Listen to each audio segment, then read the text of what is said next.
Welcome to this week's edition of Outdoors Online, a weekly webcast produced by the North Dakota Game and Fish Department. I'm your host, Mike Anderson. My guest this week is Fisheries Biologist Russ Kinzler. Russ, you oversee the salmon program here in North Dakota at Lake Sakakawea. Your crews are busy right now. What's going on?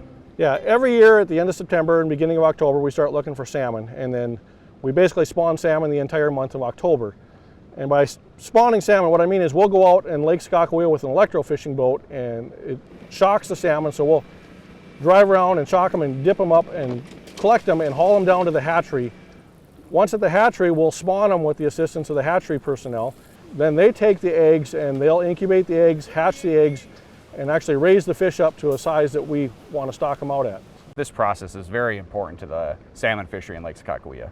Yeah, without us spawning the salmon, in a matter of 5 years, there wouldn't be any salmon left in Lake Sakakawea. They don't naturally spawn up there, so without us doing our part, they would disappear. Okay, what is the goal for eggs this year? This year we're planning to collect 1.4 million eggs, and that should allow us to raise 400,000 salmon to stock next spring. And we have a lot of challenges this year with the high water. Explain some of those. The lake was full this year, and it remains full, and in order to get rid of some of that water, they have the spillway gates open. And that was unknown to us, what that was going to do to the salmon spawn, because that's one of the areas salmon like to collect. And as of right now, we're kind of struggling to collect salmon on the lake, and we're not sure if that's one of the reasons that they're going through the gates or not.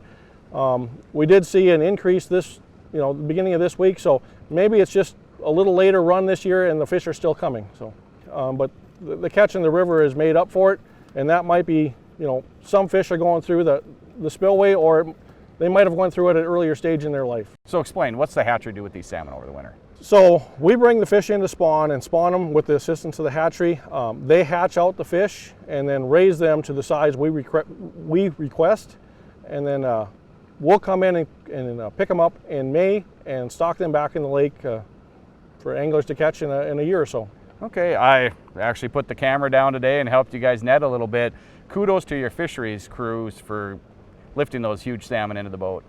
Yeah, it's when you start thinking about lifting a couple thousand salmon into the boat and they average 6 pounds, 5-6 pounds, that starts adding up over the course of a month. So. All right. How are things going so far this year? Considering that we're struggling to catch a few fish in the lake, they're going pretty good. The stream behind us, we're catching a lot more salmon there, and that's why we suspect maybe some of them are going through the spillway.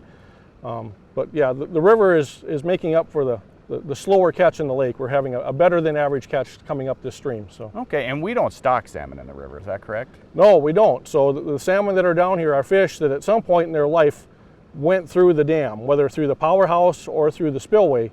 And that's something that we won't know. I mean, we know fish, even on normal years, go through the powerhouse.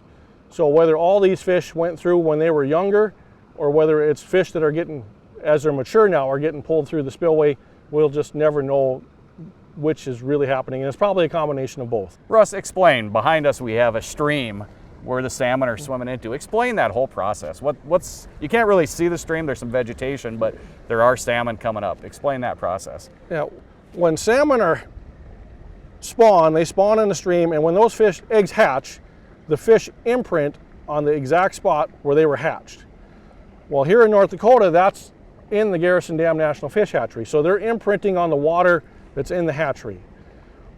So when they come back as mature fish, they're trying to get back to that spot. So the fish that are located below the dam are following the effluent channel or the discharge channel from the hatchery up that stream, trying to get back to the hatchery.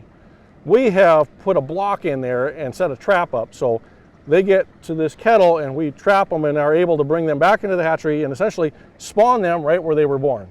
So we complete that cycle in an artificial sort of way. And it's been a hot spot so far this year. Yeah, this year is probably one of the best years we've ever had for fish coming up this channel.